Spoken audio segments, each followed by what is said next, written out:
Do you think putting pressure on such young children at a young age, like, look, you're going to be the future pipeline of Malaysia, is that a big pressure putting it on young people at that age? We don't tell them you're going to be the future of Malaysia, but we want them to be used to competitive football from early on. The competitive arena. So 7, 8, 9, it's all about getting used to the game. It's all about having fun. It's all about playing. It's all about, learning. But at, 12, 13, 14, we really need them to get used to competitive football. So what happens now is that these kids at 12, 13, 14, they're playing, 30, 35 games a season. A lot of football. That's a lot of football, and that's the way it should be.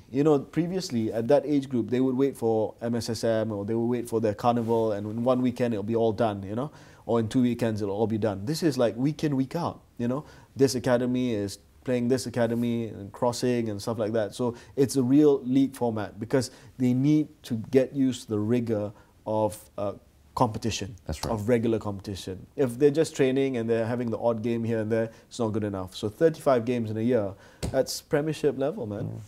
Now let's talk about the national team. You're very passionate about football. The national coaching job is vacant at the moment. Care to apply? I'm not badged. I'd probably make a horrible coach. I'd probably scream at everyone.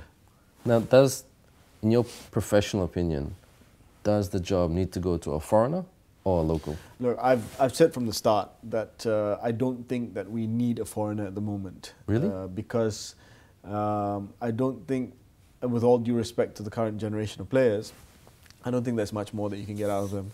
You can probably get a bit more out of them so they don't lose 10-0.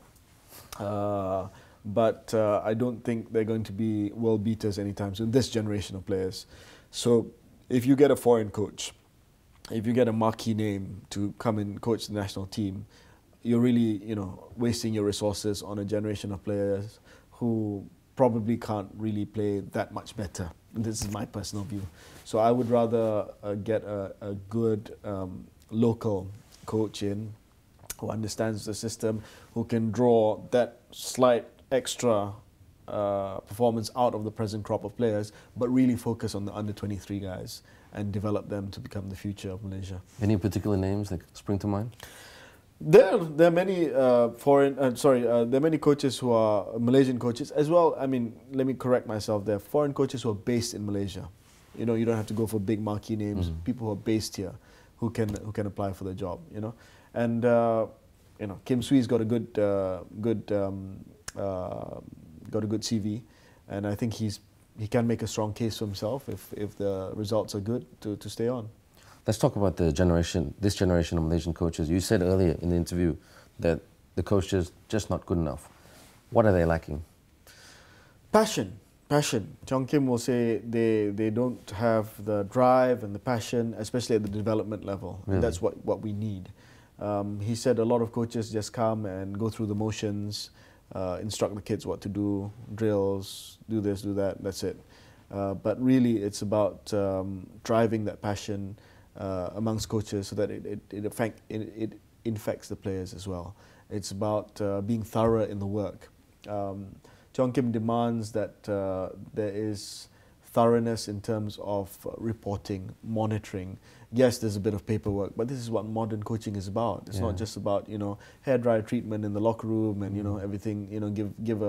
Give a rallying speech just before they go out and play, and that's it. No, it's not about that. It's about actually looking at the performance empirically. You should see. I'll show you later the reports that Kim sends me from the tours.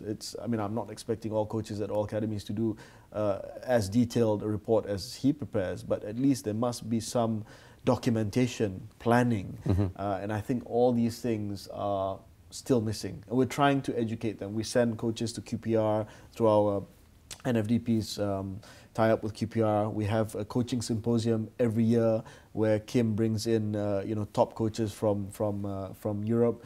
Bernd Stober came this year and gave a workshop to our NFDP coaches. So we're really trying for coaching education. YB, what does Malaysian football need? I think we need time for the gestation period of the young players to come good. How much time? Well, the senior elite NFDP guy is 14 now, so you're talking about 5-6 years for them to really hit early 20s or for them to start maturing. So that's 6 years. But I'm not saying that the current crop of under 19s are beyond rescue either. You can start developing them as well. So you're talking realistically a 5-10 year game plan. So Right. Malaysian football needs time. But it also needs everyone to be on the same page from FAM, because my concern also is that what happens after the kids leave NFDP? They join the FAM setup. So if they join the FAM setup, it has to be created in a way that it can maximize their talent, and they can be utilized as we plan them to be utilized through the NFDP. During the time that when Malaysia went through the thrashing, a lot of the heat went to FAM, went to the coaches, went to Dola Saleh, but none of the heat went to the players. What's your perspective of that? Should the players put their hand up and say, No, obviously. I mean, Dola took it like a man and resigned. I respect him for that. Don't forget, football extremely fickle. Everyone wanted his head before the AFF Cup last year. I stuck up for him. He took us to the final, and we almost won it. But obviously he didn't deliver the goods in the World Cup qualifier, and he said, look, all hats off to him for accountability. But FAM, of course, deserve some of that blame. Players as well. I mean, look, it's not just the coach; it's the players. When you lose 10-0, it can't just be the coach. It's got to be the guys on the field as well. Okay. But such is Malaysian football today. That's why I said don't expect too much from the current crop of players. Final question, your dream and vision for Malaysian football? Obviously to qualify for the World Cup, and I think, I really think that it's possible in our lifetime, which is basically the next 40 years, give or take. It's not going to be easy, but Japan did it, Korea did it. I mean, they are always the case that you refer to as possibility for East Asian or Southeast Asian countries to qualify for the World Cup, and I think that we can give it a fair shot if we continue to support the program. And it's not going to happen overnight. People have to be very, very patient, and hopefully, I'm not saying this for sure, but I think in 20 years we can be contenders.